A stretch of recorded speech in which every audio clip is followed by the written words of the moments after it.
Ser Podcast.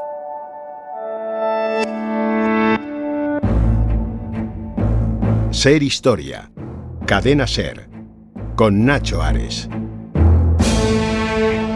Diana la Malinche está vestida exactamente como él, ¿no? Tiene su gran penacho y su copili, es decir, es una reina, porque así se representaba en las fiestas, ¿no?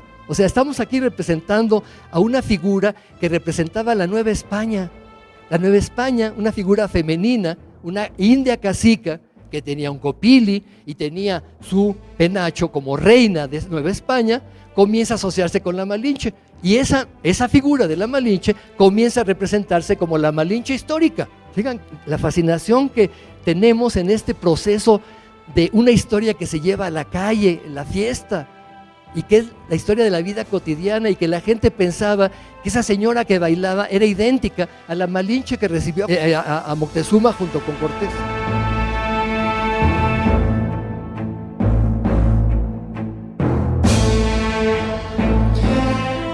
A la figura de la Malinche vamos a dedicar el primer bloque de este cronovisor hoy en Ser Historia.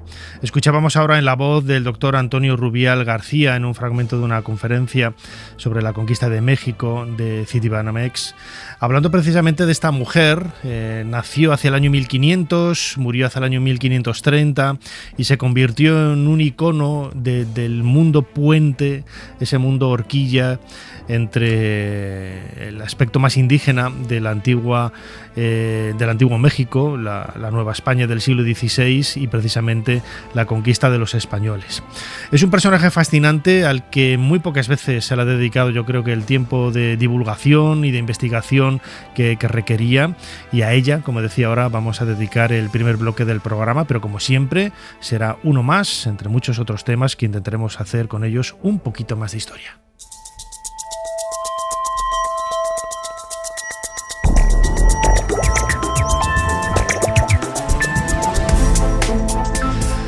La Malinche, el México, la Nueva España de Hernán Cortés. Vamos a viajar a esos inicios del siglo XVI, a ese primer tercio, para conocer a esta mujer tan carismática y tan importante en la historia de México.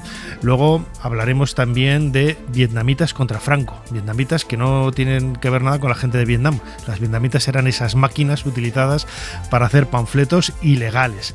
Hablaremos también de momentos memorables en la historia de Roma. En nuestra sección de discos con historia hablaremos de Saturday Night Fever del año 77 y, como siempre, muchísimas más cosas aquí en un programa repleto de historia. Soy Nacho Ares y les doy de nuevo la bienvenida a Ser Historia. Comenzamos. Sigue a Ser Historia en las redes sociales. Nos tienes en Twitter, Facebook, YouTube, Instagram y TikTok. @serhistoria. Y también puedes suscribirte a nuestra newsletter mandándonos un correo a serhistoria@cadenaser.com. Jesús Callejo, una semana más, bienvenido de nuevo a Ser Historia. ¿Qué tal, Nacho? Pues una semana más, y qué airecito, qué calorcito, ¿no? Más rico se vive por aquí, por estas zonas. Desde luego que sí. Y al sitio a donde vamos a viajar, ¿no?, esta semana también se caracteriza por un clima bastante caluroso, ¿no? Hombre, el Caribe, ya me dirás, ¿no? Qué maravilla. Y sobre todo porque es lo bueno que tenemos con este cronovisor, ¿no? Que nos permite ir donde nos da la gana, al momento que nos da la gana, y el clima que más nos apetece. Y en este caso, pues en fin, no estamos con nuestro bañador típico de flores, pero sí con la agenda llena de datos, porque el personaje del que vamos a hablar, tan contradictorio y tan ambivalente, desde luego sí que se merecía un cronovisor. Sí, en los últimos meses, ¿no? En Madrid, muy conocida, ¿no?, por ese musical de Nacho Cano, ¿no? La Malinche. Exacto. Se ha hecho un personaje popular, pero queríamos también ponerle rostro y ponerle ese trasfondo y ese paisaje histórico para que la gente conociera un poco más a una de las figuras más emblemáticas, ¿no?, de la conquista española y de la presencia de Hernán Cortés y de los españoles allí en México. Sí, además, sin ningún tipo de duda, sin ella, sin su presencia, sin su traducción, sin sus dotes de diplomacia, en fin, y tantas cosas, la conquista no hubiera sido la que conocemos ahora históricamente, eso está claro. Para Hernán Cortés tuvo muchas ayudas, es decir, era un grupito de no más de 500 personas y consiguieron lo que consiguieron. Y está claro que influyeron muchos factores, en fin, no solo que llevaran arcabuces, con lo cual, pues, en fin, esa fuerza militar, estratégica, fue también importante, que llevaran caballos, que ya sabes que por entonces los indígenas no conocían los caballos y pensaban que caballo y hombre era una misma persona, como si fueran centauros. No solo por la viruela, por, en fin, por determinadas enfermedades infecciosas que diezmaron la población, pero dentro del caso de Hernán Cortés, tuvo dos traductores que fueron fundamentales a la hora de entablar conversaciones, tanto con los aliados, en fin, que ya sabemos que los tuvo, como los totonacas y los tlaxcaltecas, como con sus potenciales enemigos, que eran los mexicas o los aztecas. Y esos dos traductores, esas dos personas que le sirvieron para entablar conversaciones con unos y con otros, fueron Jerónimo de Aguilar, que luego te comentaré un poco sus peripecias, y por supuesto la Malinche, cuando pues interviene en un momento clave en la vida de Hernán Cortés, que además entra de una forma casual en su vida, ¿no? Como un intercambio de ofrendas y de tributos. Y sobre todo porque era una mujer con mucho carisma y una mujer, por lo que te decía al principio, ambivalente, porque desde hace muchísimo tiempo se ha utilizado un término peyorativo en México, que es el malinchismo, que es un poco como traicionar, ¿no?, tus orígenes, el preferir al extranjero antes que reivindicar un poco tu folclore propio, ¿no? Sin embargo, ahora esa actitud de la Malinche se está viendo con otros ojos. No era una traidora como tal al uso, sino que fue, pues, un ayudante en muchísimas cosas, sobre todo, por ejemplo, para que las muertes fueran muchísimos menores, ¿no? Bueno, son distintos aspectos que se van comentando, distintas biografías que van saliendo alrededor de la Malinche y, por supuesto, de toda la figura de Hernán Cortés, de los cronistas de Indias, y donde la Malinche no queda tan mal como la han intentado dejar o reflejar algunos historiadores mexicanos, ¿no? No era tan traidora, pero sí es verdad que cumplió un papel fundamental para que los planes y los objetivos de Hernán Cortés llegaran a buen término, o llegaran a buen puerto, nunca mejor dicho. Desde luego que sí, pues a ella queremos dedicar este cronovisor, esta nueva semana aquí en Ser Historia, con nuestro viajero y crononauta Jesús Callejo. Jesús, ¿cuál es la fecha que nos propones esta semana para comenzar este viaje? La fecha es el 16 de marzo de 1519.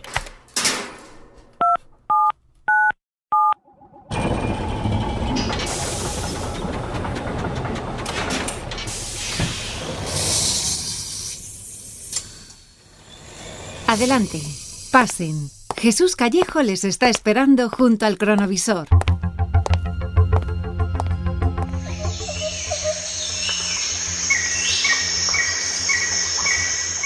Jesús, imagino que estamos en México, ¿no? Por la frondosidad que nos rodea. Nueva España. Nueva España, efectivamente. El posterior México. Entonces, eso. En el siglo XVI, Nueva España. ¿A dónde me has traído? ¿Qué ceremonia es esta? Bueno, es una ceremonia que tiene que ver con lo que pasó el día anterior. No te he traído al día anterior, que hubo una batalla, la famosa batalla de Centla. Se puede decir que es la primera batalla importante, ¿no?, en la conquista del Imperio Azteca.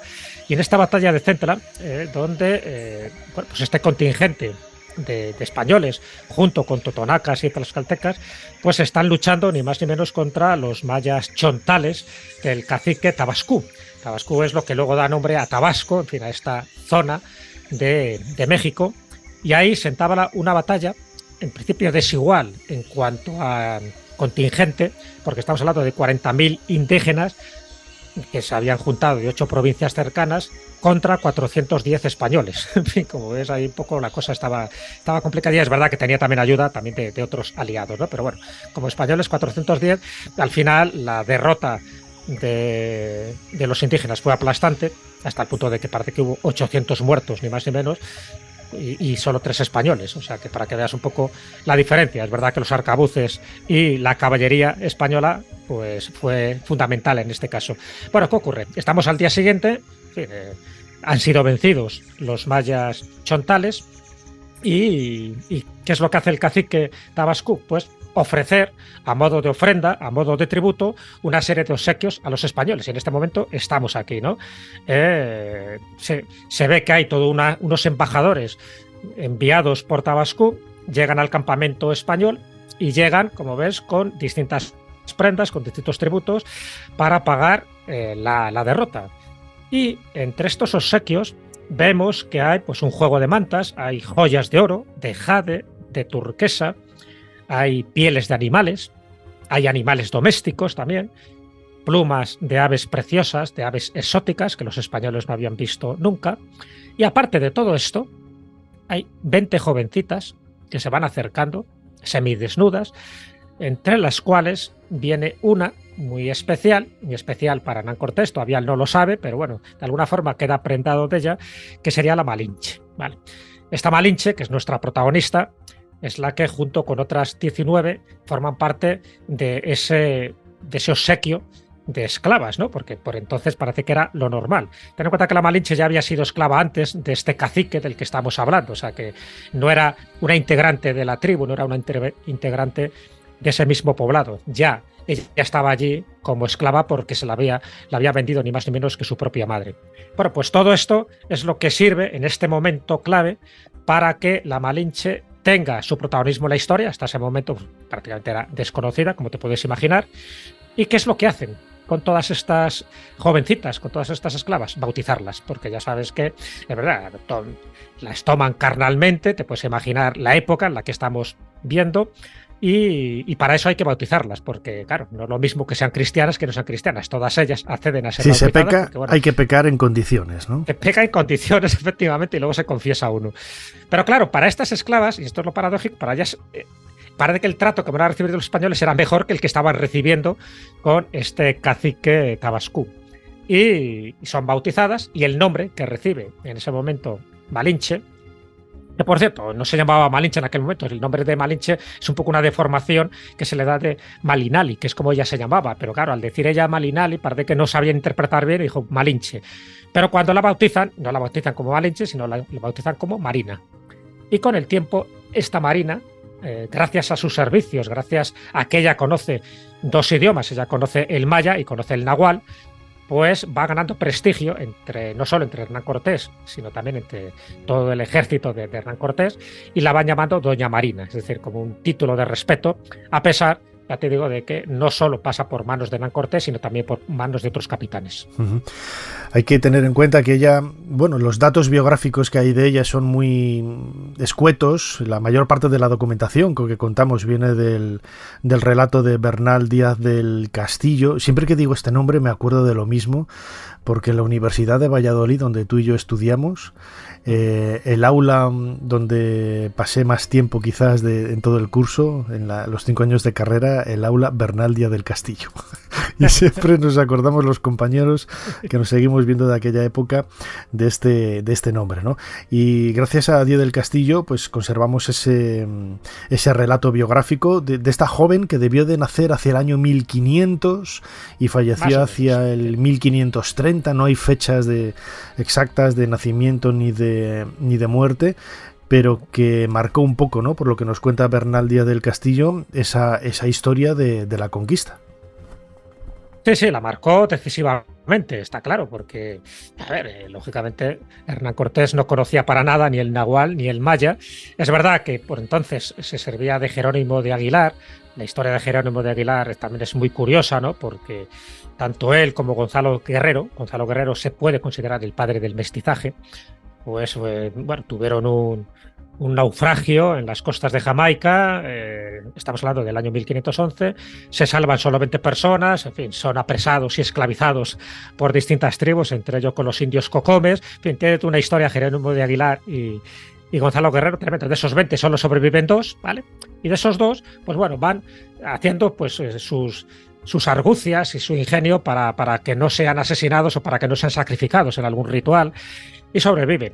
Hasta que llega un momento en que llega Hernán Cortés a las costas del Caribe, hace negociaciones para liberar. Sabía que había 2 españoles que estaban prisioneros y les intenta liberar. Uno de ellos, Gonzalo Guerrero, dice que no, porque ya se ha convertido en un maya auténtico, con tatuajes y con las orejas horadadas y conociendo perfectamente el idioma, y además casándose con una princesa maya, con la cual tuvo 3 hijos, por lo tanto se considera a él el padre del mestizaje, porque sabes que luego Hernán Cortés con la Malinche sí que tiene un hijo que se llama Martín, pero es posterior, ¿de acuerdo?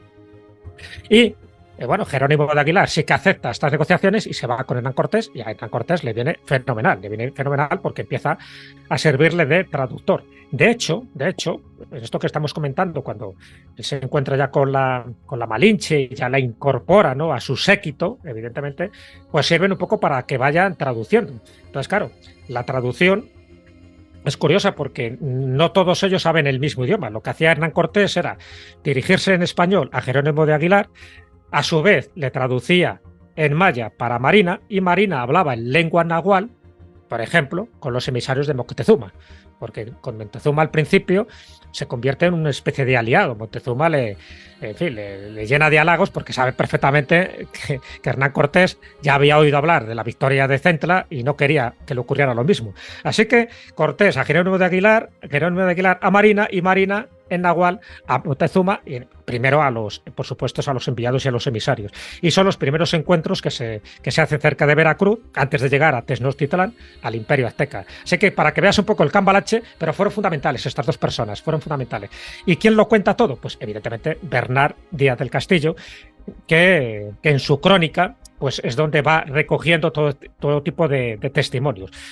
Y esa crónica, acuérdate que es la historia verdadera de la conquista de la Nueva España. Es curioso porque casi siempre se llamaba historia verdadera o crónica verdadera, pues acaso pensaban que estaban mintiendo, porque las cosas que estaban contando eran tan increíbles que tenía que especificar que era verdadero. Si te parece, Jesús Callejo Crononauta, vamos a escuchar un fragmento de una conferencia del doctor Antonio Rubial García en un ciclo de conferencias sobre la conquista de México de Citibanamex. Y esto es lo que nos cuenta, ¿no?, un poco sobre la figura de Malinche, ese contexto histórico y cómo fue entendida también por los propios mexicanos, como decías antes, ¿no? Algunos la criticaron como traidora, y luego esa imagen que fue revirtiéndose con el paso del tiempo. Vamos a escucharlo. La edición que hicieron los mercedarios de la obra de Bernal Díaz del Castillo es importantísima también, porque en ese texto se le va a dar cuerpo narrativo a 2 figuras que estaban medio olvidadas en el periodo anterior. 2 figuras indígenas. Una es la Malinche. Prácticamente todo lo que sabemos de la Malinche nos lo cuenta Bernal Díaz del Castillo. Y el otro, Moctezuma. Bernal nos habla de cómo Moctezuma se hizo amiguísimo de los españoles, jugaba patoli con ellos, los llevaba a hacer tours por la laguna, ¿no? Es un personaje que se convirtió en un personaje de carne y hueso, muy cercano a los mexicanos, y por supuesto estas 2 figuras comenzaron a ser importantes en la creación del nuevo mito de la conquista. Junto con la obra de Bernal Díaz del Castillo, publicada por los mercedarios, estaba también la obra de Fray Agustín de Betancourt, un fraile franciscano que también habla de Hernán Cortés como Moisés y genera todo un discurso a favor de los conquistadores y, por supuesto, de los frailes, ¿no? Porque todas estas obras franciscanas tienen como finalidad exaltar a los frailes. La corona sigue emitiendo discursos de este tipo. Esa es la obra de Antonio de Solís, una obra que se reedita a fines del siglo XVII, en 1684, y que habla de nuevo del mismo tema, ¿no? Defensa de España frente a la leyenda negra. En muchos biombos, uno que la colección Banamex tiene es aparece como un hecho central de los hechos de la conquista el famoso encuentro entre Cortés y Moctezuma, basado siempre en el Códice Florentino y en esta narración de que Moctezuma entregó a Cortés el equipal y el petate. Y en muchos enconchados, estas obras que tienen incrustaciones de concha nácar, aparece también Cortés derrocando ídolos, ¿no? Como parte del discurso cortesiano. Recuerdan, Cortés es el gran promotor de la evangelización y la destrucción de la idolatría. El Hospital de Jesús, que era la principal fundación de Cortés, va a generar un discurso también muy procortesiano. Tampoco tiene que ver con el hecho militar, sino con su piedad heroica, es decir, su actividad como promotor de obras de beneficencia.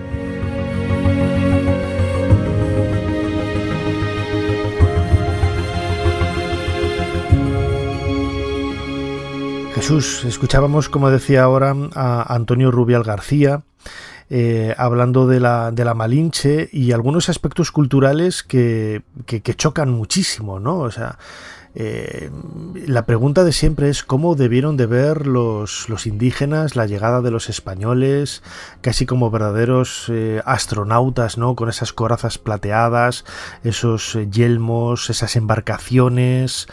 Es una lucha de culturas absolutamente increíble, ¿no? Y que pocos paralelos no puede tener un poco en la historia de la humanidad, porque la conquista de Roma, por ejemplo, por la expansión de Roma por Europa o por otros lugares, con batallas y con registros de muertes pues muy parecidos, ¿no? También a lo que fue la conquista de América, pero no sé, no había ese contraste cultural tan grande, ¿no? Entre lo que era la Europa, ¿no? El viejo mundo y el nuevo mundo. No, claro, fue un contraste tremendo. De hecho, pues es el elemento de que se ganaran tantas batallas con tanta facilidad y con tan pocos hombres, ¿no? En comparación con todo el contingente indígena que había por allí, por donde pasaban.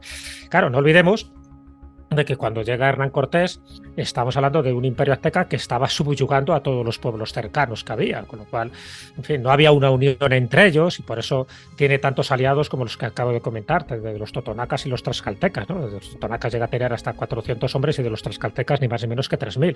Eso está claro que ayudó muchísimo. Pero es cierto que también ayudaron las supersticiones. En las crónicas, tanto la de Bernard Díaz del Castillo como Lope de Gomara y con tantos, siempre habla de un elemento sobrenatural que se dieron, ¿no? Parece que Moctezuma y, en fin, y los mexicas ya vieron días anteriores o meses anteriores que habían cometas, que habían nacimientos monstruosos, por ejemplo. Todo eso lo interpretaban como señales o presagios que algo iba a ocurrir, ¿no? Luego, cuando llegan los españoles, acuérdate que llegan con una serie de elementos que a ellos les asustan, en fin, los yelmos, en fin, los arcabuces, en fin, unas armas de fuego, ¿no? Que a distancia son capaces de matar a alguien, no lo entienden y que no sea una flecha. Los centauros, en fin, estos jinetes de la caballería española, ¿no? Que los asociaban como si fueran todo una misma cosa. La idea de que eran inmortales. Los españoles, claro, se pensaban que no morían. De hecho, en esta batalla de Centla, que te comento, mueren tres españoles. Les entierran rápidamente para que sigan pensando de que no murió nadie, es decir, para que no les vieran muertos. Entonces, una vez que mueren estos españoles, estos soldados, les entierran para que no exista constancia de sus cadáveres, porque quieren alimentar el mito de que son inmortales. ¿Ves un poco? Claro, también habían oído hablar de Quetzalcóatl, ¿no? Los indígenas, que Quetzalcóatl era alguien que tenía que venir por los mares, que tenía que llegar en una especie de, pues eso, de barcas. Efectivamente, es como llegan los españoles, además llegan con la cruz. El símbolo de Quetzalcóatl era también la cruz. En fin, muchos elementos que se conjugan alrededor para que esa conquista se produzca con mayor rapidez, ¿no? Ya te digo, aparte de la viruela, aparte de una serie de enfermedades infecciosas, que es lo que más diezmó a la población, no fueron los combates cuerpo a cuerpo que se produjeron.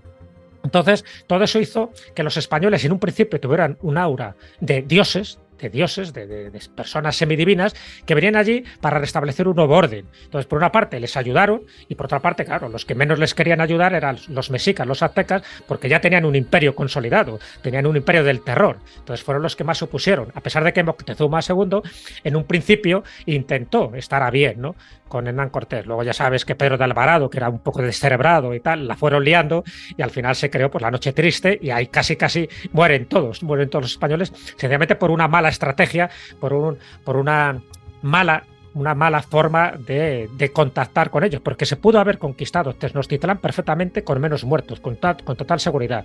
Pero bueno, al final se produjo la masacre y se produjo otra de las masacres, que es un poco la parte también de la leyenda negra que tiene Hernán Cortés, y que en ese caso sí que es verdad que la Malinche parece que ayudó, que fue la masacre de Cholula, ¿vale? La masacre de Cholula, que estamos hablando del mismo año de 1519, pues lo que dice la Malinche, una vez ya se hace como muy amiga de los españoles. De hecho, un poco te cuento un poco las peripecias, ¿no? Porque una vez que su padre muere, el padre de la Malinche, su madre se vuelve a casar, tiene una hija y al final la Malinche pues es como una hijastra que estorba, ¿no? Entonces, bueno, lo que hacen es que la venden al cacique de Tabasco, al que te acabo de comentar, en el mercado de Xicalango, y a partir de ahí es cuando la encuentran Hernán Cortés después de la batalla de Centla.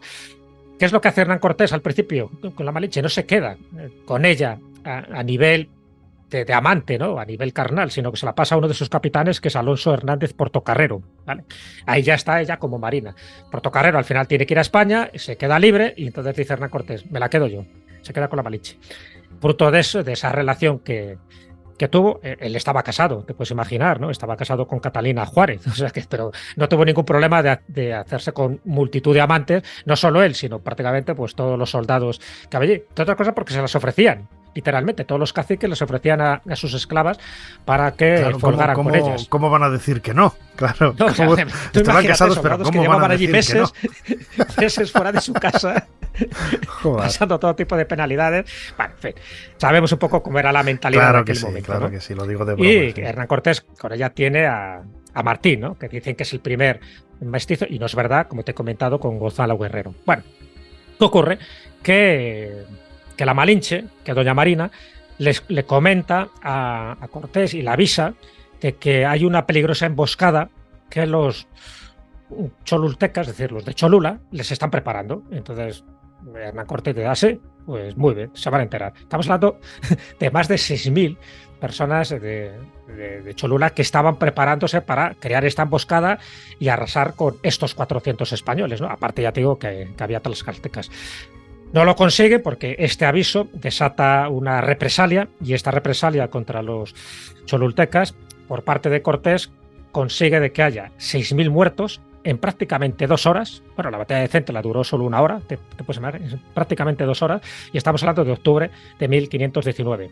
Esto sí que creó una consternación, por supuesto, a todas las demás tribus, como diciendo, cuidado, si esto lo han hecho con Cholula, imagínate lo que nos pueden hacer a todos los demás. Esto allana el camino para que vayan poco a poco a Tenochtitlán y que vayan hablando con los emisarios de Moctezuma.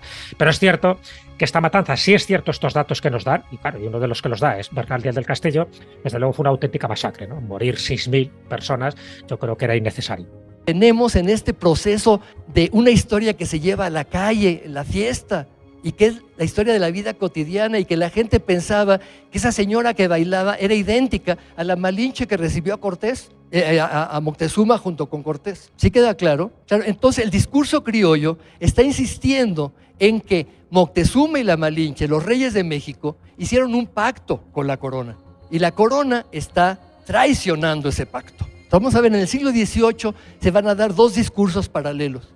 El discurso criollo, que exalta a Moctezuma y la Malinche, ¿no? Con la Virgen de Guadalupe, ven ahí, ¿no? Están Moctezuma, la Malinche, el rey de España y su esposa la reina, ¿no? Felipe V y Isabel. Y arriba, la Virgen de Guadalupe, la gran protectora de las 2 monarquías.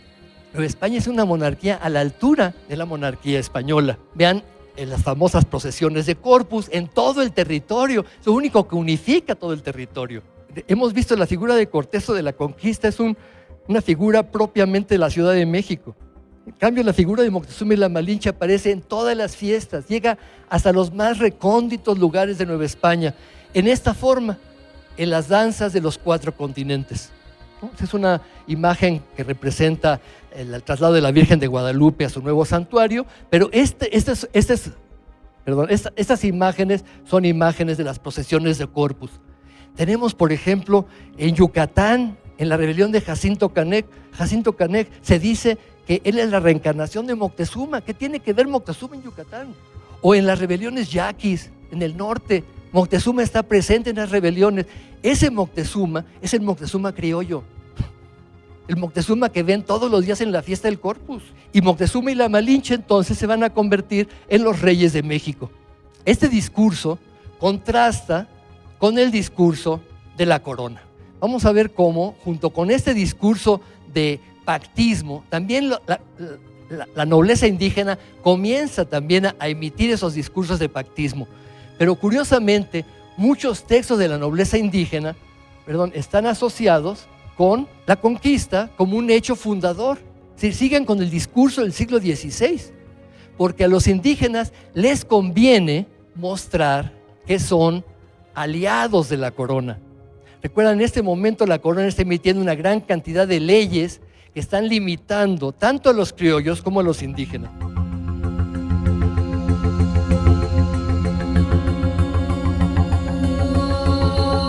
Escuchábamos un nuevo fragmento de esa conferencia del doctor Antonio Rubial García en ese ciclo de conferencias sobre la conquista de México en el marco de Citibanamex y hablaba precisamente de la Malinche como ese elemento cultural, ¿no? que luego es tomado junto con Moctezuma, con el propio Hernán Cortés, en la historia de Nueva España.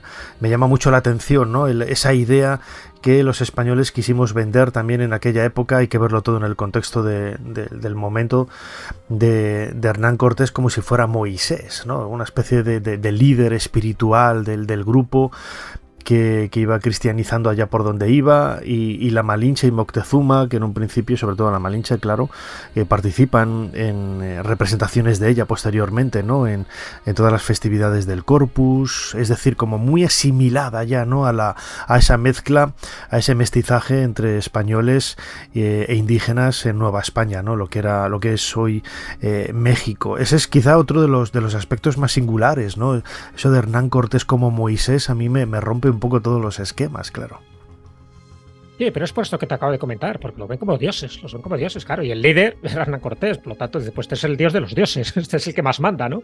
Entonces, claro, en un principio, claro, solo hablamos un poco de los mexicas, de los aztecas, recordemos, y yo creo que eso es importante dejarlo claro, se quedan horrorizados muchas veces los españoles cuando ven los Topolontantli, que eran una especie de pirámides de cráneos. Había uno de ellos de 60 metros de diámetro y posiblemente con más de 50.000 cráneos, según contaron. Esto era fruto de lo que hacían los aztecas con los pueblos esclavizados. Es decir, que esa imagen no hay que olvidarla. Evidentemente ven a Hernán Cortés, muchos de estos pueblos, muchos de estos indígenas, como un salvador, como alguien que viene, ¿no? A salvarles, además con esa característica divina, con esta característica de que no mueren, de que son inmortales, de que tienen armas prácticamente indestructibles, etcétera, etcétera. Entonces, claro, lo que hace la Malinche es importantísimo porque genera también una política de alianzas. Es decir, si no hubiera sido por la Malinche, posiblemente hubieran pasado a espada, cuchillo y arcabuz a más gente, ¿no? Porque al no entenderles, pues vamos a arrasarles. Entonces, lo que hace la Malinche es que hace una labor de concordia, de diplomacia, de política de alianzas con los distintos grupos, en fin, que están resentidos con el Imperio Mexica, no lo olvidemos, estaban totalmente resentidos. De hecho, Bernal del Castillo también la tiene en gran valor, ¿no? A la Malinche. Ella, bueno, dentro de su crónica dice que era un poco entrometida y un poco desenvuelta, ¿vale? Pero luego dice una frase que es muy, muy representativa. Dice, sin la ayuda de Doña Marina, siempre habla de Doña Marina, no hubiéramos entendido los idiomas de Nueva España y de México. Por lo tanto, no hubieran conseguido todo lo que llegaron a conseguir. O sea, que reconoce el valor. De hecho, también hay un códice colonial tlaxcalteca que se llama el lienzo de Tlaxcala. Es un lienzo posterior, estamos hablando del siglo XVI, hicieron 3 copias, por cierto, ninguna de las copias ha sobrevivido, pero sí ha sobrevivido una copia que se hizo en el siglo XVIII. ¿Vale?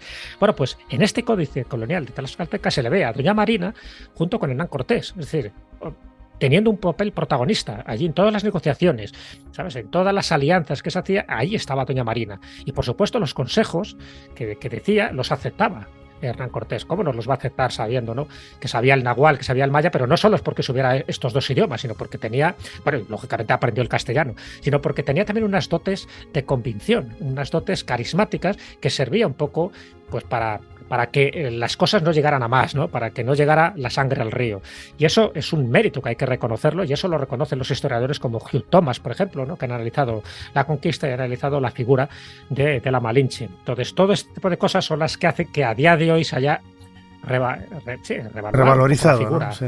Es ese de la Malinche, porque no exactamente era la traidora, que efectivamente, dentro de un aspecto histórico, sí que traicionó un poco a los suyos, pero por otra parte sí que ayudó a que, y lo deja claramente expuesto el lienzo de Tlaxcala, de que estas negociaciones dieran su fruto y que las matanzas fueran muchísimo menores de lo que debieron ser, aparte de lo de Cholula. Ya te digo que lo de Cholula es algo que desde mi punto de vista no tiene justificación, porque se podía ver, yo creo que ahí se cegaron, ¿no? De violencia, porque bueno, vieron que iban a acabar con ellos y lo que hicieron fue pues prácticamente exterminar a todos los chucultecas.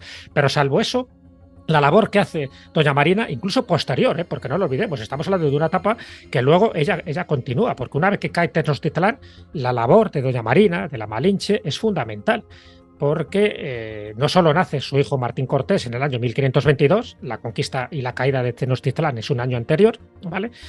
Pero bueno, ya se queda en la casa de Cortés.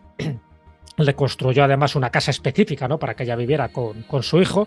Es cierto que luego con el tiempo pasa a manos de uno de sus capitanes, de Juan de Jaramillo, con el cual tiene una hija, otro niño, en este caso María, ¿no? Pero luego Cortés la lleva consigo para calmar la rebelión de Honduras, estamos hablando del año ya 1524-1525, y le sirve nuevamente de traductora, ¿no?, de intérprete. Así que todo esto es lo que nos hace pensar que evidentemente no fue un caso esporádico en el que intervino la Malinche, sino que fueron muchas cosas. Y luego está la fecha de su muerte, que si quieres ahora te comento las distintas teorías que hay sobre ello. Sí, es lo que te voy a decir, tenemos apenas un minuto para acabar este cronovisor.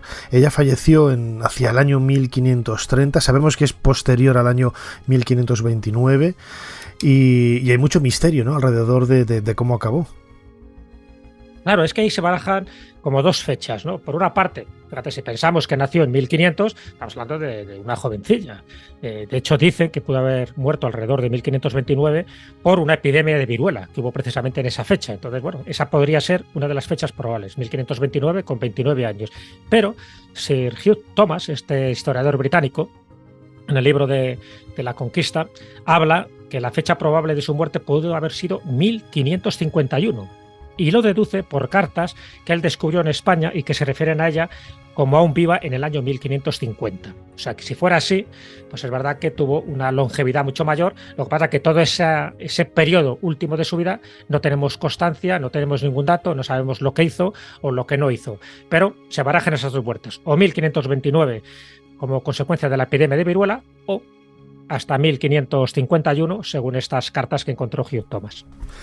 Muy bien, Jesús Callejo, crononauta, la figura de la Malinche merecía este cronovisor, que yo creo que hemos dado a conocer una de las mujeres más importantes en ese contexto histórico tan convulso y tan especial y tan embarrado a veces, ¿no?, por cuestiones políticas y populismos que nada tienen que ver con la historia. Hay que verlo siempre todo, absolutamente todo, en el contexto de ese siglo XVI, y solamente así se podrá entender lo que sucedió en aquella época. Jesús Callejo, crononauta, como siempre, muchísimas gracias una vez más por habernos ayudado a hacer un poquito más de historia. Nada, muchísimas gracias a ti. Ya sabes que siempre es un placer viajar juntos a estos lugares y conocer un poco más de la historia, porque estando allí, desde luego, no solo se conoce, sino que se vive y a veces se siente la historia. Gracias, Nacho, un abrazo. Hasta la próxima semana. Un abrazo.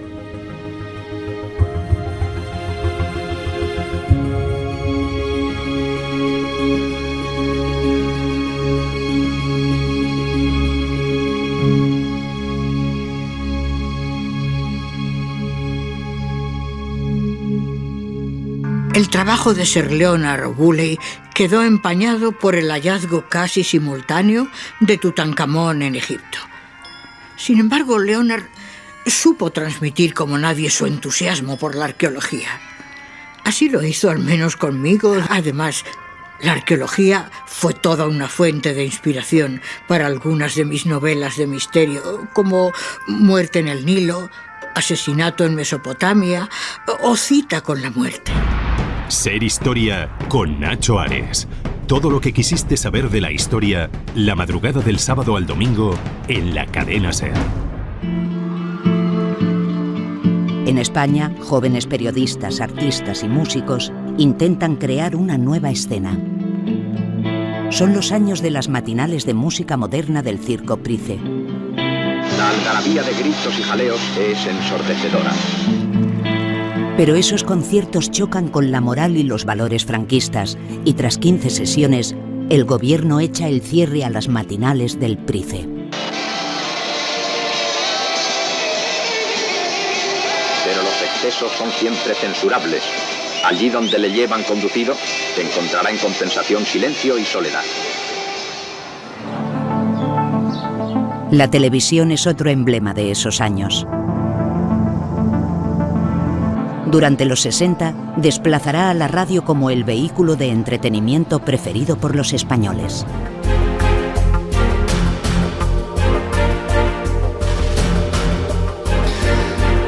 Comenzamos este nuevo bloque de Ser Historia y lo hacíamos escuchando un fragmento de un documental de Discovery Max, España después de la guerra, en donde se nos presentaban muchos de esas plataformas, ¿no?, que tenía la juventud en aquella época, pues para poder divertirse, para empezar a romper un poco, no la pana, ¿no?, que diríamos, bueno, ahora ya no, ya después de haber nacido en el 70, decir que romper la pana, eso es un poco viejuno, ¿no?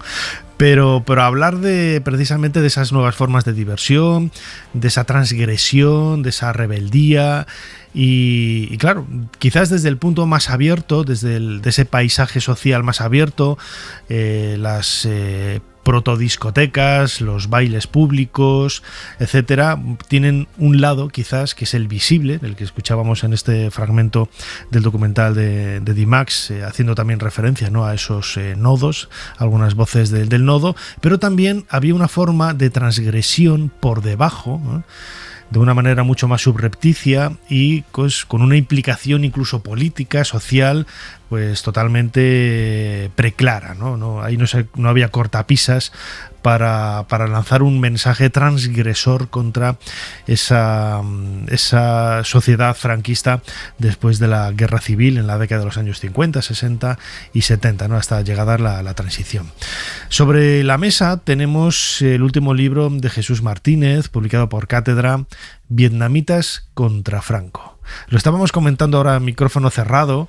Yo cuando pensaba, digo, vietnamitas contra Franco, digo, joder, los españoles estuvimos también en la guerra de Vietnam y aquí llegaron algunos vietnamitas y no, me di enseguida cuenta, ¿no?, con el subtítulo Letras perseguidas y espacios secretos, ¿no?, que se hacía referencia a otra cosa.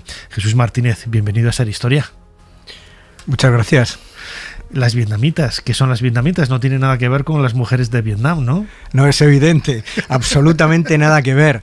Además, es verdad que es un título chocante y provocador, probablemente solamente conocido por las generaciones jóvenes en los años 50 y 60, pero que ha quedado escondida no solamente la terminología, sino toda la dimensión conceptual que esto tiene. De hecho, la palabra vietnamita es una jerga de los clandestinos que se apropian como referente simbólico de la lucha del Vietnam, del mundo vietnamita, frente a Estados Unidos. Es verdad que en su origen, ya en los años 50, cuando era espacio de colonización francés, y los franceses son derrotados en Dien Bien Phu en el año 54, se les llamaba Indochinas. Luego, es verdad que en los años 60, ese gesto simbólico de que los vietnamitas están luchando contra Estados Unidos se acopla y se hace una especie de equivalencia de la lucha contra la dictadura de Franco. ¿Y por qué? Porque, desde luego, las octavillas que tiraban los vietnamitas eran, sobre todo en el año 64, eran fundamentales en el proceso de propaganda. Que eran como máquinas de cliché para hacer una imprenta casera pequeñita. Eso es decir, era casi ni maquinita, era una fabricación muy casera, se monta un cliché y el procedimiento, para que nos puedan entender, es una técnica antigua que procede de Edison, del mimeógrafo, de tal manera que se podía hacer de manera muy casera, muy rudimentaria, y consistía el proceso, si me permites explicarlo. Sí, claro, es lo más interesante. Podría ser, en términos, se podían hacer, dibujos, se podían hacer manuscritos, pero fundamentalmente se utilizaban las máquinas de escribir. Las máquinas de escribir, se quitaba la cinta, se tecleaba de manera hueca y el tecleo de las letras pasaban huecas a un stencil. Ese stencil se coloca sobre una plancha gelatinosa, una cajita de madera, una plancha gelatinosa, y por encima se pone un organdil, le llamaban un organdil, pero luego podría valer pues un visillo o una media, una cajita rudimentaria de madera. ¿Qué ocurría? Pues que encima se pasaba la tinta con un rodillo, a veces un rodillo, probablemente como no tenían recursos, pues de las propias lavadoras. Llegó un momento en que, por ejemplo, el Frente de Liberación Popular, les llamaba la lavadora. Se pasaba la tinta permeabilizaba, es permeable a través de las letras huecas, y por debajo se han colocado los folios, aproximadamente, depende de las dimensiones, pero 40 o 50 de uno en uno, y van saliendo, y de una manera puramente manual, y se podían tirar miles y miles de octavillas en muy poquito tiempo, con muy escasos recursos, y ser perfectamente portátiles, y valdría con unos listones de madera rectangulares, con un visillo, el tecleo en un stencil y luego pasando la tinta por encima. Se podían esconder y eran difícilmente localizables. Esto era un auténtico quebradero de cabeza para la policía y para las dimensiones secretas. Claro, es verdad que en su origen todo el operativo de tirar a ciclostil, octavillas, todo el repertorio de panfletos en 16avos, en hiperoctavillas, en prensa, la prensa se hacía así, se podía hacer con máquina tipográfica, pero claro, eso era muy complicado, comprarlas, tenerlas y desde luego utilizarlas. Esto también era un problema fundamental para la clandestinidad, y no solamente era a través de la máquina, es que con un punzón o con la carcasa de uno de los bolígrafos Bic se podían hacer incluso dibujos, claro, en el stencil, y luego tirarlo y combinarlo además con las letras de máquina. Es un mundo fascinante. Desde luego.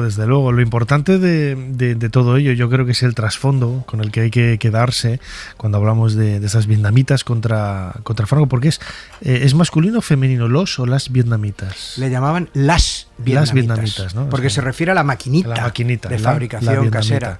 Vale. Y esto reiterado por los militantes de la época, que además es la forma de referirse, coloquialmente considerado, sobre todo a partir de los 60, es las vietnamitas. Las vietnamitas. Digo que lo que trasciende, ¿no?, ese trasfondo que hay detrás de toda esta complejidad de mecánica casera, es en realidad el mensaje que se quiere transmitir, ¿no? Y una vez más, entramos en el mundo de la palabra, del discurso, que es algo que incluso hoy, ¿no?, pues genera tanto miedo en los dictadores, que no vamos a decir países, ¿no?, pero países con dictaduras aparentemente incluso vestidas de falsa democracia. Lo primero contra lo que atacan son periodistas, son escritores, la importancia de la palabra, ¿no? Jesús, en el sentido de es ese elemento, ¿no?, a través del cual lanzas un mensaje que te puede destrozar un gobierno.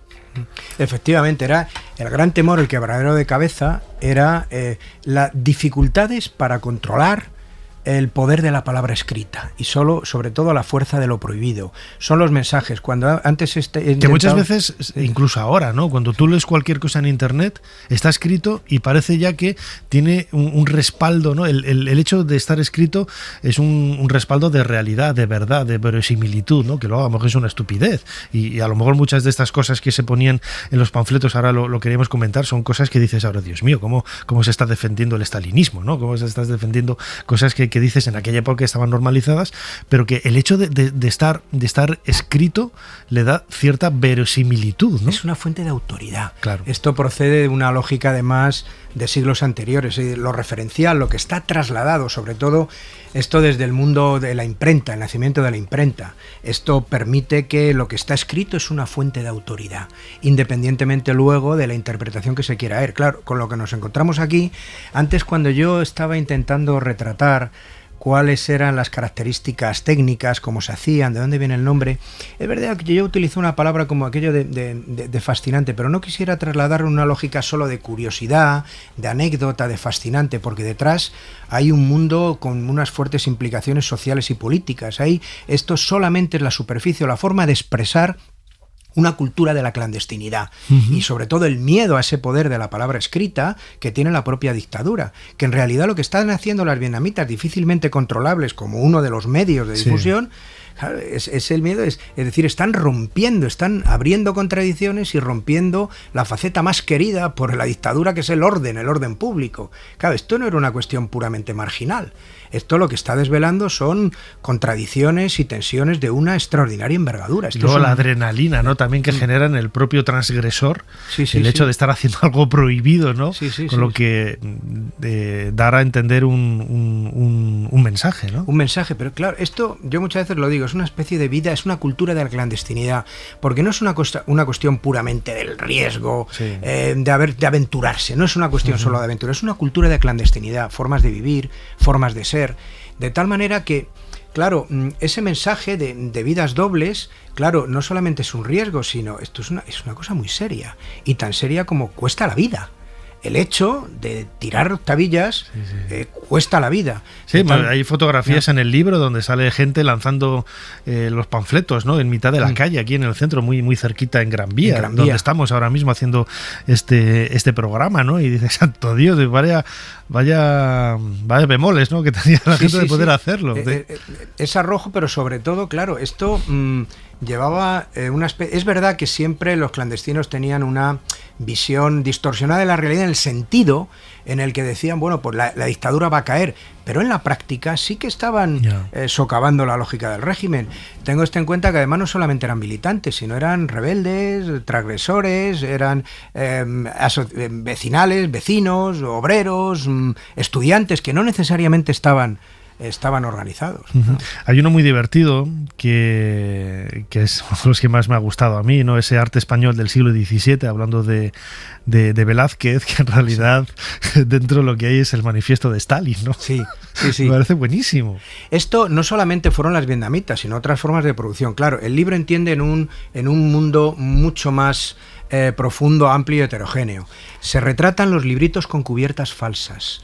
Esto era habitual en la clandestinidad, de tal manera que en la portada existía algo aparentemente, legal o ingenuo, por ejemplo, Nuestro caudillo de Ernesto Jiménez Caballero, recetas de cocina, cómo puede usted aprender alemán, y dentro están, los ejercicios espirituales, y dentro pues están un manifiesto de Stalin, como dice, por una locución de la Pasionaria, o un texto del Partido Comunista de España, los libritos con cubiertas falsas, y luego todo esto implica mensajes cifrados, cartas troceadas, letras falsificadas.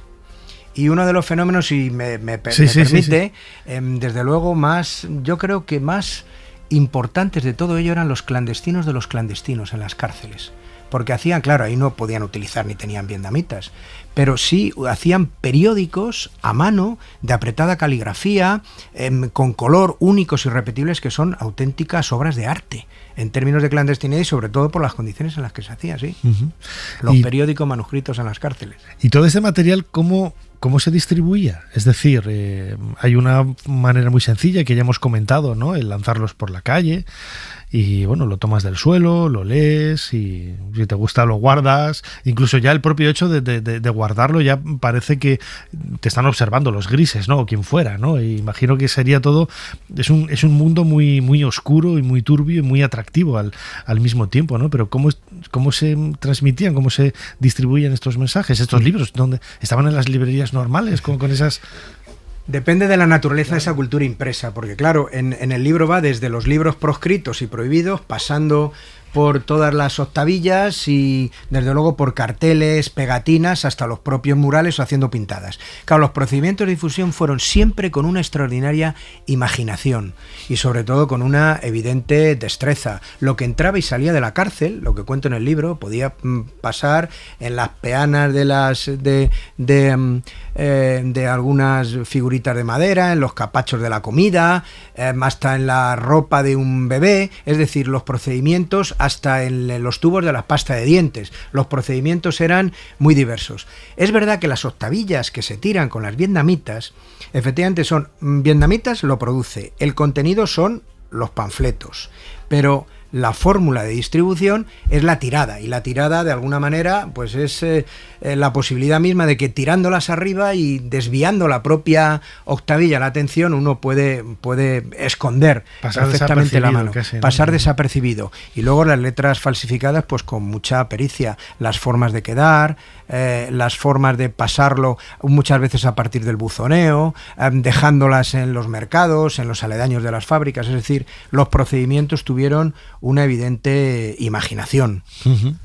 El título, Vietnamitas contra Franco, ya nos está cercando, ¿no?, un poco el periodo de tiempo. En esa época la policía, yo he mencionado ya a los grises, ¿había algún departamento propio? Porque claro, esto, por lo que he leído, que me ha dado tiempo a leer, era un mundo muy amplio, muy extendido, con muchos perfiles, muchas aristas, que no eran solo vietnamitas, que eran 1000 formas de hacer estos panfletos subversivos. ¿Había en la policía algún departamento especializado o estaban ahí los agentes dobles, por así decirlo, ¿no? Sí.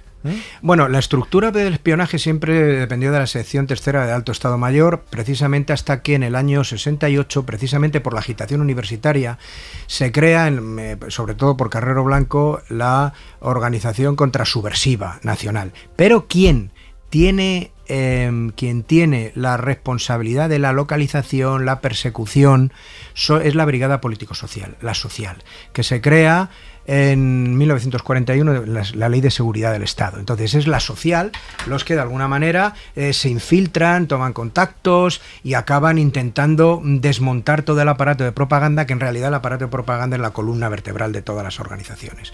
Entonces el organismo especializado es la Brigada Político-Social, pero es verdad que todos los instrumentos pasan, muchas veces lo llevan a los propios consejos de guerra. Se están haciendo consejos de guerra durante todo el tiempo, y luego es verdad que queda de alguna manera más organizada y más sistematizada a partir de la Ley de Orden Público de 1959 y la creación del Tribunal de Orden Público en 1963. La mayor parte de las denuncias, el 80% que van al tribunal, es por propaganda ilegal. Pero en los agentes activos es la Brigada Político-Social, a la que se suma, esto lo cuento en el libro además, es una cuestión tremendamente interesante, que como está desbordando el mundo universitario, también el mundo obrero, pero fundamentalmente el mundo universitario, la organización contrasubversiva nacional se infiltra en las universidades, da instrucciones, incluso lo que hoy llamaríamos tutoriales a alumnos y a bedeles para que se infiltren en la universidad. Están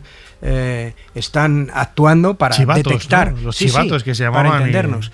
Y esto lleva pues a una presencia sobre todo de la social y de esa apoyatura. En los años 40 porteros y serenos eran fundamentales en esta apoyatura, porque la cuestión no está tanto no tanto en la policía armada para reprimir manifestaciones, sino en la social, y el lugar de destino es la Dirección General de Seguridad. Hay un capítulo que cuento ahí, octavillas en la Dirección General de Seguridad. Alguien que le detuvieron se las tuvo que comer al darse cuenta en la celda de que dentro llevaba unas octavillas. Era un estudiante de la Facultad de Derecho. La verdad es que es una historia increíble, ¿no? Que, como decía antes, tiene infinidad de aristas. Yo creo, lo hemos comentado un poco antes, ¿no? Jesús Martínez, autor de este libro Vietnamitas contra Franco, publicado ahora por Cátedra, donde se habla de todo ese mecanismo subversivo, ¿no? De cómo poder hacer trascender el mensaje a través de estas vietnamitas, de estas máquinas improvisadas. Pero yo creo que lo más complicado, lo más difícil era la cárcel, donde en ocasiones la gente no tendría ni lapiceros con los que escribir. Claro. Efectivamente, y la forma de hacer era múltiple, también depende de las épocas, entre los 40 y los 60, y yo creo que este libro rescata precisamente la historia de las gentes que no tienen historia. Tengo esto en cuenta que hay casi 1 millón, a mediados de los 40, en 1942, hay 250.000 de personas en las cárceles, y de hecho lo que se está curtiendo es dentro de las propias cárceles, incluso las propias directrices de la organización. Claro, se tienen que organizar, ¿y a través de qué? Pues a veces de algunos carceleros interesados o corruptos, otras veces, y fundamental, los familiares. Entrar y salir de las cárceles. A veces se permitía la compra de lapiceros o papel, pero en general todo procedía del exterior. Y se hacía dentro, y se hacía pues en los platos de comida, en los petates, por la noche, y auténticas obras de arte, como le decía antes. Es un mundo, como digo, muy, muy curioso, ¿no? El que podemos encontrar en este libro de Jesús Martínez, Vietnamitas contra Franco, publicado por Cátedra. Letras perseguidas y espacios secretos, que hemos presentado aquí en estos últimos minutos en Ser Historia. Jesús, como siempre, muchísimas gracias por habernos ayudado a hacer un poquito más de historia. Muchísimas gracias a ustedes por divulgar la historia. Gracias.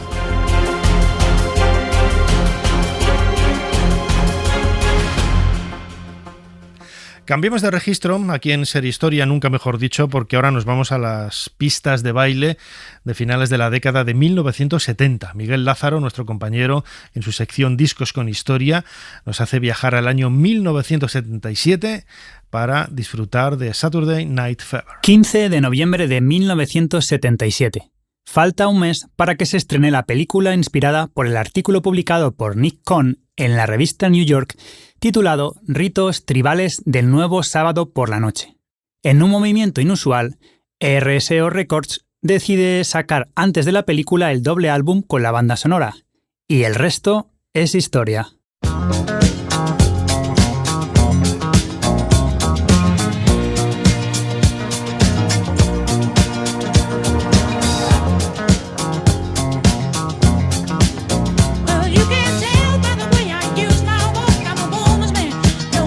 Saturday Night Fever es uno de los discos más vendidos de la historia y la segunda banda sonora más vendida, con 40 millones de copias, solo superada por la película El guardaespaldas. 16 veces disco de platino, 120 semanas en la lista Billboard, pero lo más importante es que significó al movimiento disco musical y culturalmente, convirtiéndose en un fenómeno mundial. Nuestro disco con historia de hoy es el primero que no es exclusivo de un grupo o artista, ya que se trata de canciones de varios autores. Pero, indiscutiblemente, si hay un nombre que representa al disco con historia de hoy, es el de Bee Gees.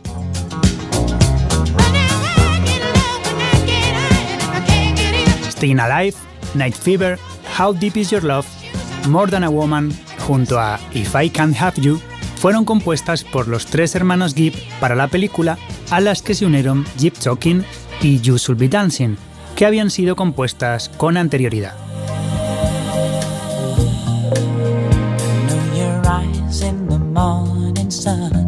Saturday Night Fever es el único álbum de música disco con un Grammy a Mejor Álbum del Año, y uno de los tres únicos que han obtenido el premio siendo una banda sonora. Hasta Pitchfork, la estricta y reputada publicación musical online, tuvo que incorporarlo a la lista de mejores álbumes de los 70 con un 8,7 sobre 10. Bee Gees significa falsete, pero el falsete no estuvo desde el principio. De hecho, surgió casi al final de su carrera. La historia cuenta que el disco Main Course del 75 y en su primera pista Nights on Broadway, gracias a la insistencia del productor Arif Mardin, Barry, el hermano mayor de los Bee Gees, comenzó a incorporar frases secundarias gritando. Y entre prueba y prueba, ajuste y ajuste, apareció el falsete. Y claro, hubo unanimidad en que se quedara.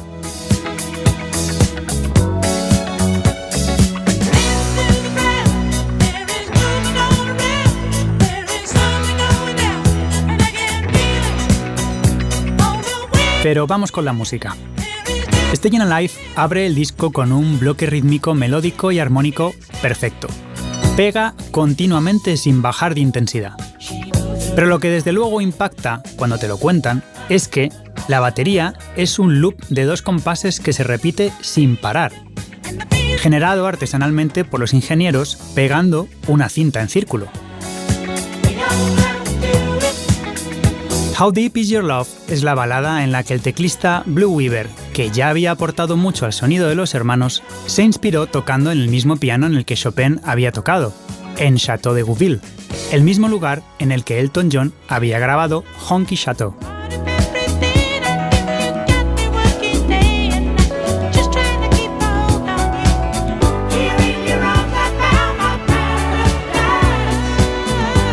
Night Fever nos sitúa de nuevo en la zona de baile, con esa ruptura en la primera estrofa tan épica y los saltos tan bien construidos a los estribillos.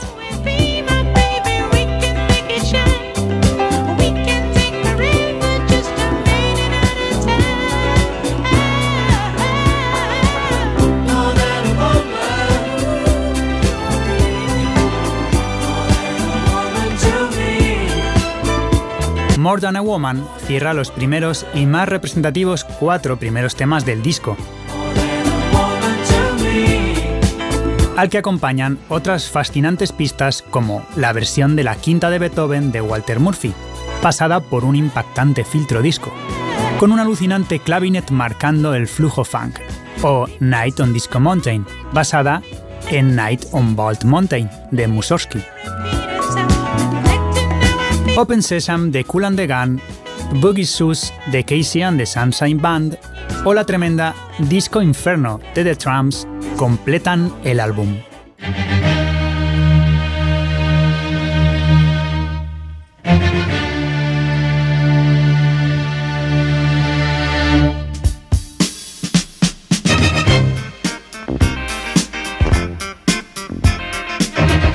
La música disco tuvo, tiene y tendrá enorme relevancia, pues sin ella no existiría la cultura de club, las discotecas, la figura del DJ o el concepto de remix, la electrónica de baile, el EDM, el house y podríamos seguir.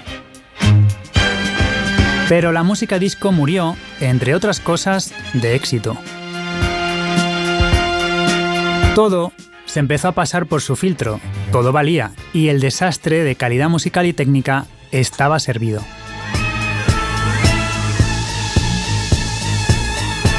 Aprovechando la coyuntura, el 12 de julio de 1979, el presentador de radio Steve Dahl organizó lo que se llamó el Día del Disco Demolition, con el lema Disco Sucks. La música disco apesta.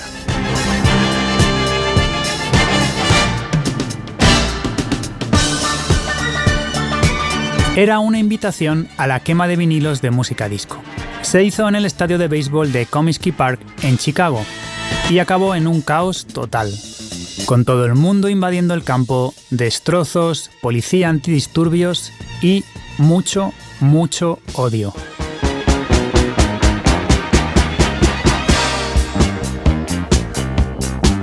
Por debajo de todo este odio había razones evidentes.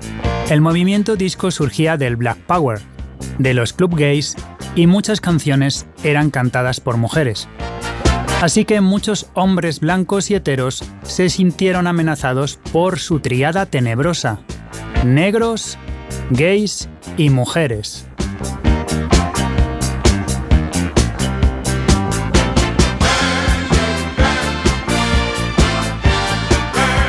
Después de todo aquello, la insistencia en crear el concepto manipulado de que la música disco era basura acabó consiguiendo relegar al movimiento hacia algo anecdótico y musicalmente barato. ¡Qué gran mentira!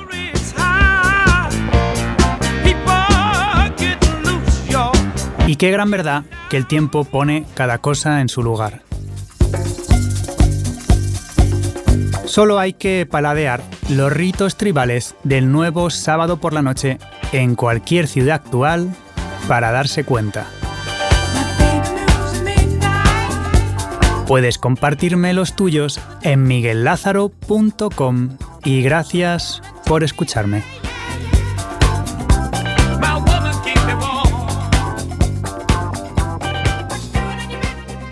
Aumentan los comentarios sobre vos, Ana. ¿No os causan preocupación? Al contrario, Majestad. No me siento en absoluto incordiada. Me agradan, aunque sean mentira. ¿Acaso os preocupan esas voces del populacho? Por la parte que a mí concierne, ciertamente no. Si no hablaran de mis amoríos con vos, lo harían de la esposa de cualquier otro secretario. Prefiero que hablen de mí. Así no se olvidan de quién soy. Ana de Mendoza, princesa de Éboli. Ser Historia con Nacho Ares. Todo lo que quisiste saber de la historia, la madrugada del sábado al domingo, en la cadena SER. La antigua Roma fue una vez el centro de un vasto imperio que se extendía desde la actual España a la actual Siria y que dominó el mundo occidental durante más de 700 años. En gran medida, seguimos viviendo bajo su sombra. Nos guste o no, los romanos siguen entre nosotros en nuestras carreteras, leyes y arquitectura. Seguimos recreando la antigua Roma en el cine y en la ficción. Y cada año miles de nosotros venimos hasta aquí para ver de cerca sus monumentos. Pero escondido por toda la ciudad moderna, en sus paredes, detrás de las fachadas e incluso en sus calles, hay algo mucho más difícil de encontrar, pero igual de cautivador: las voces olvidadas de la gente corriente.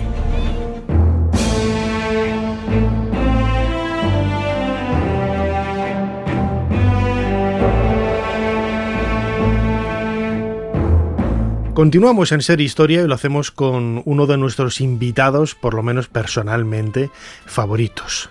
Hablar de la historia de Roma ahora mismo en España, donde hacemos el programa, y seguramente que muchos de nuestros seguidores en Iberoamérica, en América Latina, estarán conmigo, es hablar de Néstor Marqués. Escuchébamos ahora un fragmento de un documental de cómo vivían los romanos, esa segunda parte, ¿no? Con la magnífica Mary Bird dando una clase magistral. Bueno, pues yo creo que está por encima de Mary Bird nuestro querido Néstor Marqués. Es una persona que divulga la historia de Roma como nadie, cuida su patrimonio y lo comparte como absolutamente nadie. Tiene ese canal maravilloso de Antigua Roma al día y acaba de publicar Momentos de la Antigua Roma que cambiaron el mundo, publicado por Espasa. Hemos estado con él, es un placer siempre encontrarse con este buen amigo. Él divulga como nadie el mundo de Roma, yo me acerco un poquito, ¿no?, a hacerlo del mundo de los antiguos faraones, y yo creo que es una charla de colegas, ¿no?, una charla de colegas en un sentido de algo que quizás es casi nuestro objetivo vital, ¿no? Compartir con cuanta más gente mejor nuestra pasión, en este caso por una cultura antigua que es la romana. Néstor Marqués nos habla de su libro Momentos de la Antigua Roma que cambiaron el mundo, publicado por Espasa. Vamos a escucharlo.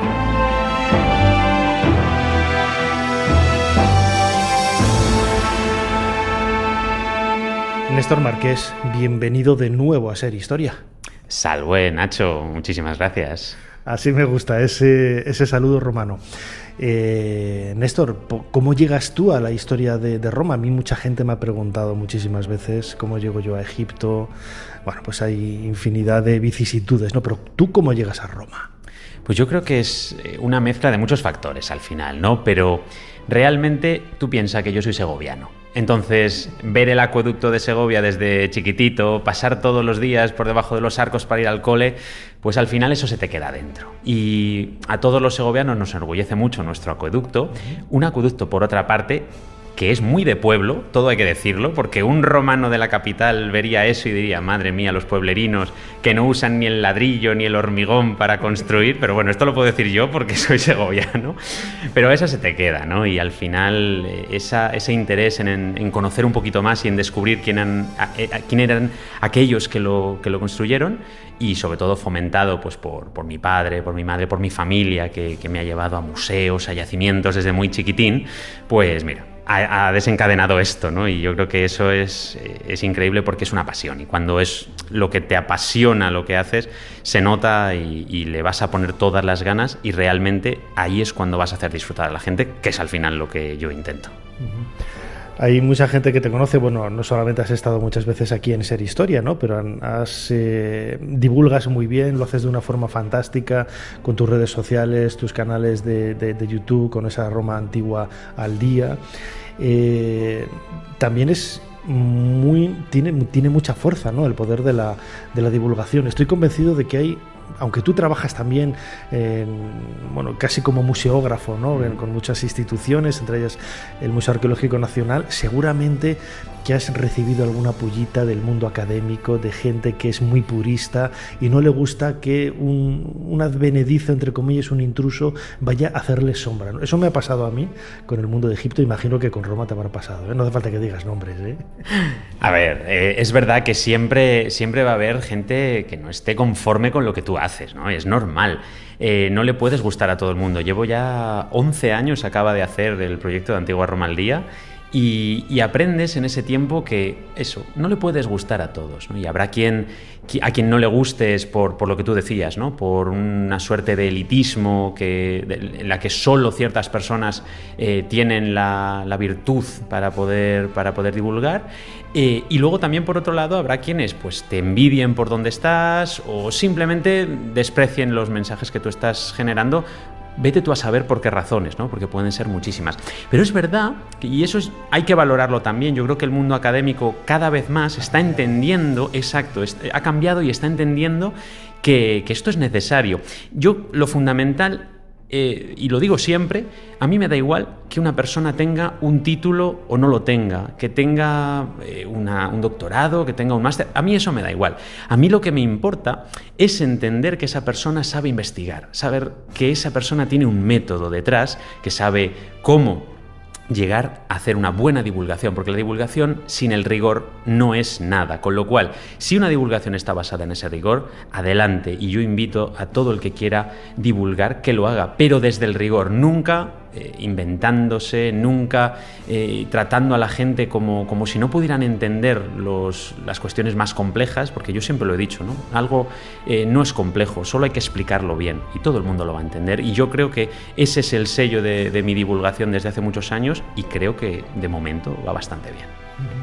Desde luego que sí, prueba de ello es el nuevo título que tenemos aquí sobre la mesa, Momentos de la antigua Roma que cambiaron el mundo, una nueva entrega publicado por Espasa, en donde una vez más vemos, ¿no?, esos reflejos tan marcados que hacen que la historia de Roma sea tan vigente en la actualidad y sobre todo que nosotros somos herederos. Yo siempre digo, ¿no?, que en gran parte somos herederos de Egipto a través de Roma y de Grecia, que ha llegado hasta nosotros, pero desde luego Roma y Grecia pusieron también su propio cuño, ¿no?, de autenticidad, de singularidad, y esos momentos de la antigua Roma que cambiaron el mundo, que es el título de tu nuevo libro, es una prueba más de ello, ¿no? Y además yo creo que has dado en un punto muy interesante, has hablado de herederos de esas culturas y yo creo que eso es lo que tenemos que sentir, ¿no? Que somos herederos de muchas de las cosas que ellos hicieron, pero, y lo cuento en el libro, muchas veces oirás esto de que somos romanos o que seguimos siendo romanos, y a mí esto me da una mezcla entre vergüenza y un poco de rabia, porque... ¿Qué han hecho los romanos por nosotros, no? Sí, parezco del Frente Popular de Judea, ¿verdad? Y de hecho el libro lo empiezo con los Monty Python, con la escena del Frente Popular de Judea. Pero lo que digo es eso, no somos romanos, ni queramos serlo, porque había muchas cosas que no nos gustarían de cómo eran los romanos. No hay que idealizar esa cultura, pero sí que hay que entender que efectivamente nos dejaron muchísimas cosas y que somos herederos de esa sociedad y de esa cultura, y eso es lo interesante, y eso es lo que intento contar un poco en el libro a través de diversos bloques en los que hablo pues de vida cotidiana, de cultura, de espectáculos, de familia, de todo lo que vivían en el día a día los romanos a través de pequeñas historias, 45 pequeñas historias muy curiosas, pero con ese rigor que caracteriza mi proyecto, y sobre todo intentando llegar a la mayor cantidad de gente posible, ¿no? Haciéndolo atractivo, pero desde un punto de vista académico y ameno a la vez. Yo creo que eso es vital, ¿no? Acercar la historia al gran público, pues con herramientas cotidianas, herramientas que cualquiera puede comprender. Es más, en los últimos años, ¿no?, lo hemos comentado aquí en Ser Historia y en otras plataformas también, el problema que tienen los estudiantes ahora con las humanidades, ¿no?, que cada vez se están restringiendo aún más, y sin embargo el éxito de este libro, que seguro que acaba de salir, bueno, ha salido ya hace unos meses, pero seguro que se va a mantener, al igual que los otros trabajos que haces, el éxito de tu canal de YouTube, el éxito de todo lo que mueves en el mundo de la divulgación.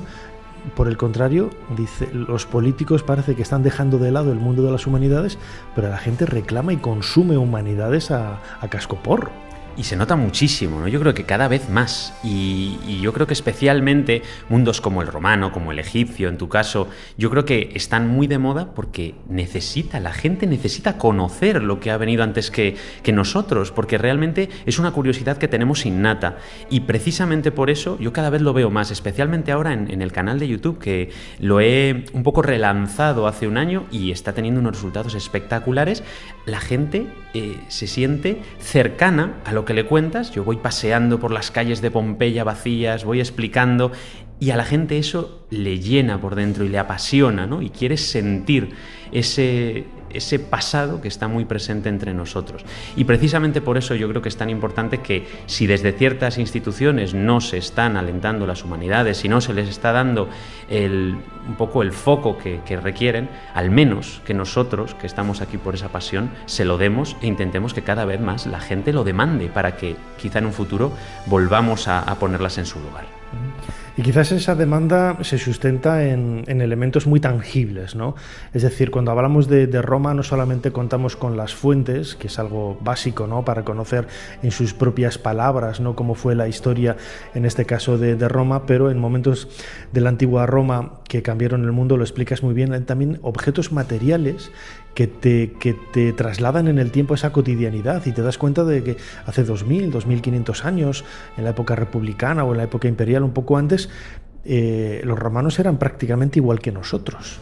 Sí, y la cuestión es que la arqueología, que los objetos, que las monedas, que la iconografía, que las fuentes, todo nos lleva hacia ese lugar, ¿no? Yo creo que es tan importante conocer la historia de los grandes personajes, de los emperadores, de la familia imperial, como la de esas personas muchas veces olvidadas y sus vidas. Y creo que lo decías muy bien, todos esos objetos son muy similares a los que tenemos ahora. Todas esas formas de vida siguen estando muy vigentes y creo que eso es lo más interesante que hay que descubrir a través de la divulgación de la antigua Roma, en concreto quien se quiera acercar a este nuevo libro, porque va a descubrir pues muchas pequeñas historias que tienen que ver no solo con los grandes personajes, sino también con todos los demás, porque la historia, al final, ya sabemos, siempre la escriben los vencedores, pero todos los que estaban por detrás también tienen mucho que contarnos. Los que no aparecen en las páginas de la historia y aquellos a los que les borraron también de la historia, ¿no? Tengo un capítulo, por ejemplo, en el que hablo de los emperadores olvidados por la historia y lo llamo "tan locos no estaban", porque al final, fíjate, esos Calígula, Nerón, Domiciano, Cómodo, todos estos emperadores que tenemos como los más horribles y los peores, resulta que al menos tan locos no estaban, y seguro que entre ellos, especialmente, y a mí me gusta mucho reivindicarlo, el emperador Domiciano, fueron grandes emperadores sin los que Roma no habría llegado tan lejos.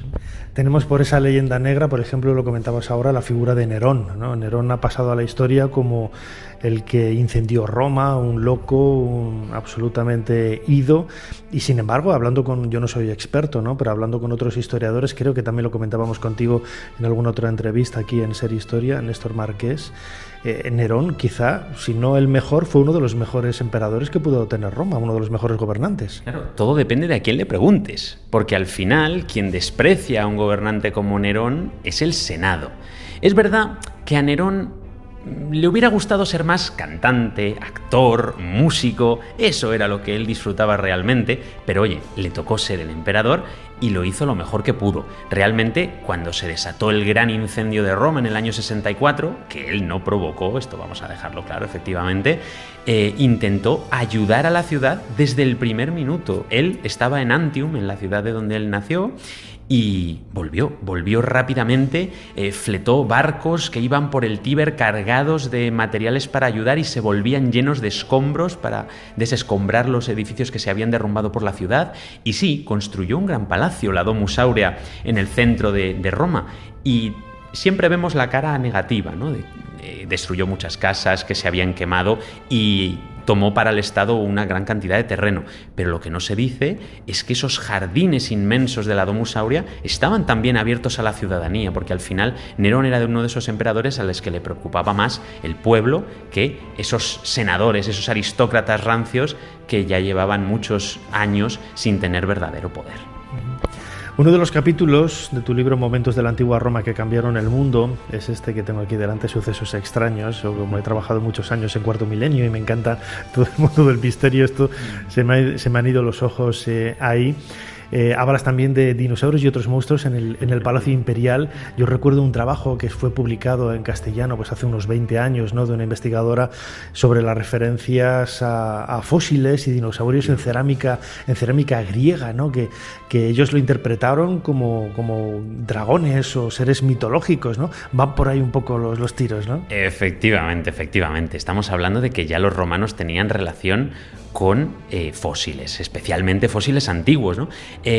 Y hablo de varios encuentros entre los romanos y los fósiles de esos antiguos animales, e incluso de algunos que han sucedido hace muy poco, pero en el pleno centro de Roma. Por ejemplo, en las excavaciones que se hicieron para abrir la gran vía de los foros imperiales, que va desde la Plaza de Venecia hasta el Coliseo, en los años 20 y años 30, pues apareció un cráneo de un mamut gigantesco, de un Paleoxodon antiquus, y hay unas fotografías y unas acuarelas preciosas que se ve el Coliseo al fondo y un gran cráneo con los colmillos, imagínatelo. Es espectacular ver esa Roma todavía más antigua de la que estamos acostumbrados, ¿no? 30.000 años antes de nuestro presente ya existían. Pues ¿por qué no? También los romanos se encontraron con muchos de estos restos.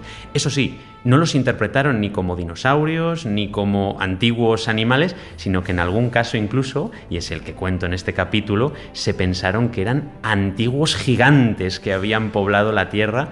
Yo me imagino un diente de dinosaurio en el Palacio Imperial, traído desde los confines del imperio, y el emperador Tiberio, que fue al que se lo enseñaron, diciendo: ahora me reconstruís la cabeza de este gigante a partir del diente, una cabeza de 5 metros, una cosa verdaderamente alucinante, que nosotros no nos imaginaríamos que pudo pasar, y ocurrió tal cual lo estoy contando.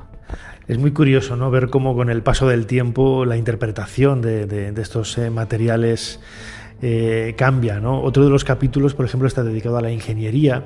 Antes hablabas del acueducto de Segovia, que hoy nos parece, ¿no?, quizás uno de esos hitos, ¿no?, en el mundo de la ingeniería, que es cierto, lo es, pero en el caso del acueducto de Segovia, que hoy nos parece maravillosamente grande y sofisticado, era pequeñito, ¿no?, para lo que se podía hacer en la época. Claro, realmente es un acueducto más bien corto, tiene 17 kilómetros. Estamos hablando de que en el mundo romano había acueductos de 50, de 100 y hasta de 400 kilómetros en el caso de Constantinopla. Entonces, es un acueducto menudo y es un acueducto construido con, la piedra que había en la zona, sillares de granito. En Roma se hubiera construido, como decía antes, con ladrillo, con hormigón, con opus caementicium, y eso era lo que ellos pensaban que duraría. Ellos pensaban que eso era lo mejor, y bueno, en algunos casos tenemos acueductos de ladrillo todavía conservados, pero el acueducto de Segovia, mira, hemos tenido la enorme suerte de que hoy en día es el mejor conservado del mundo, probablemente. Pero no es el mejor construido, es uno que se ha estado utilizando durante tantos siglos de forma ininterrumpida, lo hemos cuidado, lo hemos mantenido a través de la historia, y por eso lo tenemos. Y efectivamente nosotros, los segovianos, estamos muy orgullosos de tenerlo, pero realmente, como digo, es un acueducto más bien de pueblo. Piensa que Segovia era una ciudad de unos 5.000 habitantes, pequeñita, al estilo, para que nos hagamos a la idea, de Herculano, si queremos. La ciudad de Herculano, cerca de Pompeya, tenía más o menos esos habitantes. Bueno, pues esto es lo que tenemos muchas veces también, y esto pasaba antes, hace ya unos años. Yo me acuerdo de pequeño cuando veía el acueducto y pensaba: ¿y los romanos dónde están? Si solo está el acueducto, ¿dónde está la ciudad? No hay nada, no queda absolutamente nada. Bueno, en realidad eso no es cierto, sí que quedan restos, lo que pasa es que están debajo de las casas de Segovia, en algunos casos excavadas, en otros casos no, pero claro, mucha gente se preguntaba lo mismo, ¿no? ¿Y este acueducto aquí tan grande para una ciudad que no había prácticamente nada? Bueno, pues es que los romanos la propaganda política la dominaban muy bien, y un acueducto aéreo como es este, con los arcos, ¿no?, que cruza un valle, es propaganda, porque en otros casos se habría hecho, por ejemplo, un sifón. Un sifón es mucho más barato para salvar un valle. Lo que pasa es que aquí estás al lado de la ciudad, estás pasando a través de la vía y quieres que todo el mundo vea a esos duoviros, a esos alcaldes que pagaron la construcción del acueducto. Por supuesto que sí. Uno de los aspectos, ya para ir acabando, Néstor Marqués, autor de este libro Momentos de la Antigua Roma que cambiaron el mundo, que ha publicado Espasa. Otro capítulo, como digo, lo dedicas a los espectáculos, ¿no? Luego te voy a enseñar una naumaquia, a ver qué te parece. Pero en eso se parecen mucho a nosotros, ¿no? El hecho de en aquella época no había internet, la gente no leía tanto, ¿no? Porque no estaban preparados, no sabían leer la mayoría de ellos, pero sí que disfrutar de esos espectáculos, ¿no? Y siempre pensamos los anfiteatros, esas carreras en el circo. Y un mundo pues preparado prácticamente para el entretenimiento de una forma muy similar a como lo hacemos hoy.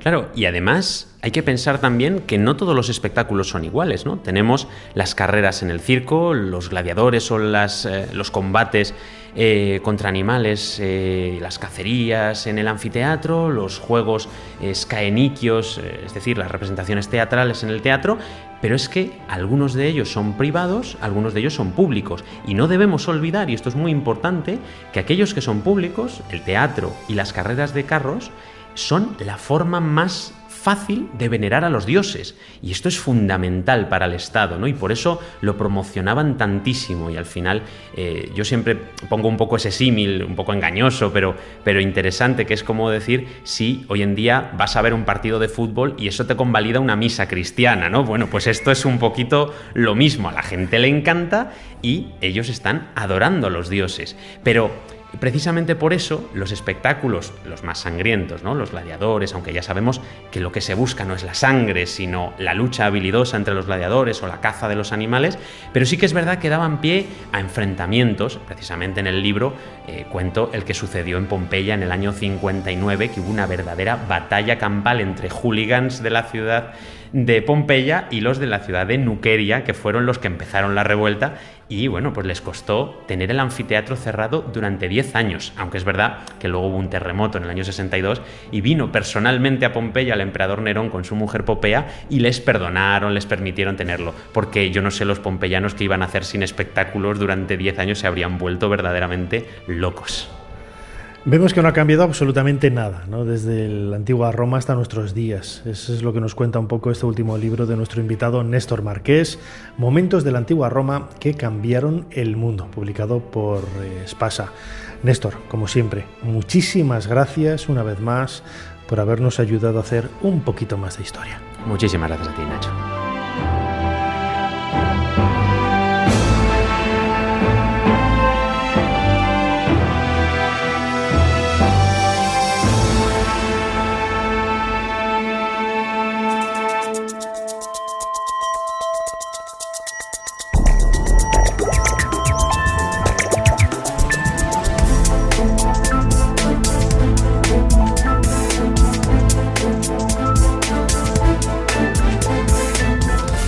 Llegamos al final de este nuevo programa de Ser Historia, el número 775.